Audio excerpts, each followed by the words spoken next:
Hello students, welcome to our channel. आज के इस वीडियो में मैं आप लोग को कुछ इंपॉर्टेंट कंसेप्ट बताने वाला हूं म्यूचुअल फंड के। अगर आप लोग म्यूचुअल फंड में और ज्यादा डीप में जानना चाहते हो तो ये वीडियो आपके लिए एकदम सही है। तो शुरुआत करते हैं हम लोग सबसे पहले इंट्रोडक्शन से। आपको पता है कोई भी म्यूचुअल फंड की जो स्कीम होती है, म्यूचुअल फंड होता है, उसका परफॉर्मेंस बेस करता है उसके एनएवी पे। एनएवी मतलब होता है नेट एसेट वैल्यू, इसको शॉर्ट में एनएवी से भी हम लोग कहते हैं। अब ये जो एनएवी होता है वो एक्चुअली में जो भी म्यूचुअल फंड कंपनी के पास एसेट्स है उसमें से लायबिलिटी डिडक्ट करने पे जो भी उसकी मार्केट वैल्यू आती है उसको एनएवी कहते हैं। दूसरे लैंग्वेज में बात करें तो एनएवी जो यूनिट खरीदते हैं उसकी म्यूचुअल फंड की प्राइस को भी एनएवी कहा जाता है। बहुत इजी लैंग्वेज में समझाता हूं।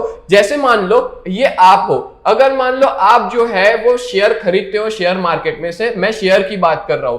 तो अगर आप शेयर खरीदते हो तो वो एक शेयर की प्राइस होती है। आप क्या पे करते हो? शेयर की प्राइस। मान लो कि आप 10 शेयर खरीद रहे हो, एक शेयर की प्राइस 100 रुपए है, तो आप कितना पे करोगे? शेयर होल्ड मतलब कंपनी को 1000 रुपए पे करोगे। तो यहां पे जो प्राइस बोलते हैं ना उसको ही एनएवी कहेंगे, मतलब नेट एसेट्स वैल्यू कहेंगे। बोलो क्लियर हुआ? ठीक है। अब ये जो शेयर है उसकी जगह समझ लो आपको यहां पे मिलता है यूनिट्स, और आप जो प्राइस पे करोगे एक यूनिट का मान लो 100 रुपए है, ठीक है, तो उसी प्राइस को हम लोग क्या कहेंगे? एनएवी कहेंगे। ठीक है। इसको और डिटेल में समझाता हूं। जैसा कि मैंने यहां दिया, ये इन्वेस्टर है। अगर मान लो वो इन्वेस्टर 1000 रुपए का म्यूचुअल फंड में इन्वेस्ट कर रहा है। कितने रुपए इन्वेस्ट कर रहा है? 1000 रुपीज। और म्यूचुअल फंड कंपनी सामने उसको यूनिट्स दे रही है 10 यूनिट दे रही है। तो इसका मतलब क्या हुआ? एक यूनिट की एनएवी कितनी हुई? 100 रुपए, यानी कि नेट एसेट्स वैल्यू क्या हुई? 100 रुपीज। तो ये एक ऐसी वैल्यू है नेट एसेट्स की जहां पे इन्वेस्टर सब्सक्रिप्शन लेता है, और यहां पे जो इन्वेस्टमेंट करती है म्यूचुअल फंड कंपनी वो किनके बिहाफ में करती है? इन्वेस्टर के बिहाफ में अलग अलग जगह पे इन्वेस्टमेंट करती है, और उसके पास जितनी भी एसेट्स है उसकी वैल्यू को ही हम लोग नेट एसेट्स वैल्यू कहते हैं। और यहां पे जो वैल्यू होती है ना एसेट्स की, जो फंड होता है वो एसेट्स माइनस लायबिलिटी माइनस करने के बाद ही वो फंड की वैल्यू हमको एक्चुअली में पता चलती है। नेक्स्ट आगे बात करें तो इक्वेशन ऑफ एनएवी, इसका फॉर्मूला क्या और एनएवी को कैसे कंसीडर किया जाता है? तो देखो इसके दो फॉर्मूला है। सबसे पहले NAV equals to market price of securities plus other assets minus total liability divided by number of units outstanding on the date of NAV। मतलब कि इसके थ्रू हमको नेट एसेट्स वैल्यू की वैल्यू पता चलती है, उसकी प्राइस क्या है वो पता चलती है। और दूसरा है कि जितने भी नेट एसेट्स है पूरे स्कीम के अंदर, जितनी भी एसेट्स है उस म्यूचुअल फंड कंपनी के पास, डिवाइड करेंगे कि उस कंपनी ने अभी तक कितने यूनिट जो है वो दे दिए है लोगों को। ठीक है। तो वो सबको हम लोग क्या कहेंगे? एनएवी कहेंगे। जैसे अभी मैंने आपको एक एग्जांपल समझाया, वैसा ही एक एग्जांपल दिया है। If the market value of all securities of a mutual fund scheme is 100 lakh. मान लो कि म्यूचुअल फंड स्कीम जो है, जैसे एक एग्जांपल लेते हैं, एसबीआई ब्लू चिप फंड है, उसकी अभी तक की उसने इन्वेस्टमेंट जो है वो 1 लाख रुपीस किया है। मतलब उसके पास 100 लाख जो है उसका क्या है, मतलब 1 करोड़ हम लोग कह सकते हैं। तो 1 करोड़ रुपए का क्या किया है उसने? इन्वेस्टमेंट किया है। और अभी तक उसने अपने जितने भी म्यूचुअल फंड यूनिट होल्डर्स थे उनको 10 लाख यूनिट्स दे दिए हैं। तो एक यूनिट की वैल्यू क्या हुई? 10 रुपए। तो वही 10 रुपए को हम लोग क्या कहेंगे? एनएवी कहेंगे, नेट एसेट्स वैल्यू कहेंगे। बोलो क्लियर हो गया?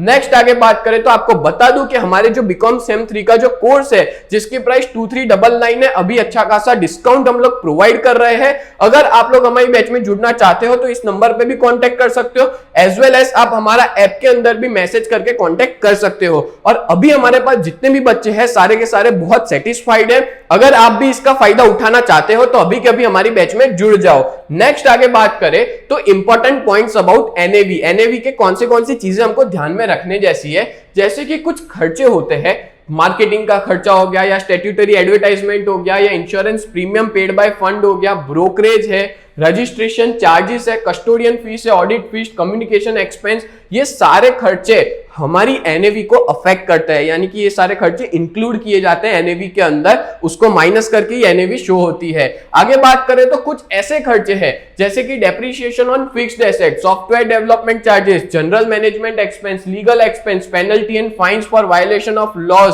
ये सारे हमारे एनएवी को कोई तरह का इफेक्ट नहीं करते, ठीक है। और ये जितनी भी तरह की स्कीम्स होती है उन सबकी जो नेट एसेट्स वैल्यू होती है वो mutual fund companies daily basis पे, रेगुलर बेसिस पे हमको डिस्क्लोज करते हैं, या तो डेली होता है या तो वीकली होता है। एक और चीज, जो ओपन एंडेड स्कीम्स होती है, कौन सी स्कीम्स? Open ended. तो ओपन एंडेड स्कीम्स मतलब हम लोग कहेंगे कि ऐसी स्कीम जहां पे आप कभी भी एग्जिट कर सकते हो, यानी कि कभी भी आप उसको बेच के निकल सकते हो म्यूचुअल फंड में से, वो होती है ओपन एंडेड स्कीम्स। उसका जो एनएवी होता है, नेट एसेट्स वैल्यू, वो हर रोज 8 बजे मतलब शाम को 8 बजे जो है वो एमपी की वेबसाइट पे वो लोग देते हैं, यानी डिक्लेयर कर देते हैं। बल्कि बात करें जो क्लोज एंडेड स्कीम्स होती है, क्लोज एंडेड यानी कि जिसका एक लॉक इन पीरियड है 3 साल 5 साल, जो ऐसी स्कीम होती है उनका वीकली बेसिस पे एनएवी डिस्क्लोज किया जाता है, और वो भी हर वेडनेसडे को इनका एनएवी वो लोग क्या करते हैं? डिस्क्लोज करते हैं, नेट एसेट्स वैल्यू को डिस्क्लोज करते हैं। नेक्स्ट आगे बात करें तो बहुत से लोगों को डाउट होता है एंट्री और एग्जिट लोड क्या है। तो बहुत सारे ऐसे खर्चे हैं जैसे कि मार्केटिंग ब्रोकरेज हो गया, रजिस्ट्रेशन चार्ज हो गया, इन्वेस्टर्स कम्युनिकेशन एक्सपेंस हो गया, ये सब लोग म्यूचुअल फंड के अंदर कवर करते हैं, और इसी को हम लोग कहते हैं लोड। यानी कि सारे तरह के एक्सपेंस किसमें कवर होते हैं? लोड में कवर होते हैं। अब अगर कोई भी इन्वेस्टर जब अपना पैसा इन्वेस्ट करता है म्यूचुअल फंड में, वो परचेस करता है म्यूचुअल फंड के यूनिट्स को, तो उसको एंट्री लोड कहा जाता है, फ्रंट एंड लोड भी कहा जाता है और सेल्स लोड भी कहा जाता है। जबकि बात करें तो सेबी ने, मतलब security exchange board of India ने, जो एंट्री लोड था ना उसको एबोलिश कर दिया है, बंद कर दिया है। और वो कब से किया?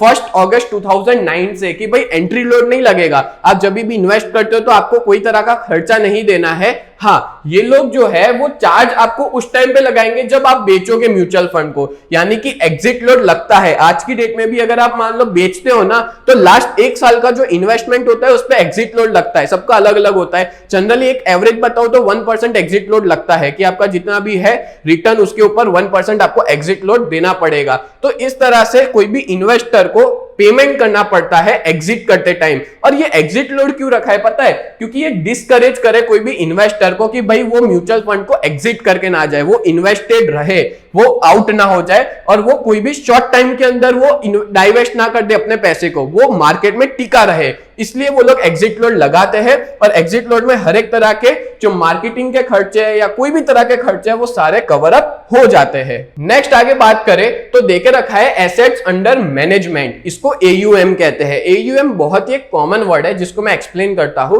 जो मार्केट वैल्यू होती है कोई भी एसेट्स की, म्यूचुअल फंड कंपनीज की, वो म्यूचुअल फंड वाले क्या करते हैं? जितना भी इन्वेस्टर का इन्वेस्टमेंट होता है वो पूरा मैनेज करते हैं, और उसी की मार्केट वैल्यू को हम एयूएम कहते हैं। और डिटेल में आपको समझाता हूं।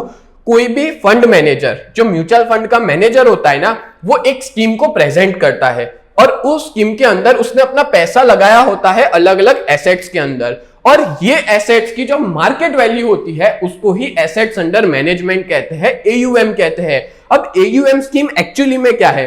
तो एयूएम मतलब होता है कि जितनी भी एनएवी है, नेट एसेट्स वैल्यू है, और उस कंपनी ने कितने यूनिट जो है वो अभी तक अपने म्यूचुअल फंड के यूनिट होल्डर्स को दे दिए है, उसके यहाँ पे जितने भी यूनिट होल्डर है सबको दिए हैं, यूनिट इंटू एनएवी, तो हमको मिलता है उस पर्टिकुलर स्कीम का एयूएम। जैसे मान लो एसबीआई का ब्लू चिप फंड है, तो मेरे को अगर जानना है कि उसकी एयूएम क्या है, तो एनएवी को और नंबर ऑफ यूनिट्स को मल्टीप्लाई करूंगा तो एयूएम मिल जाएगा।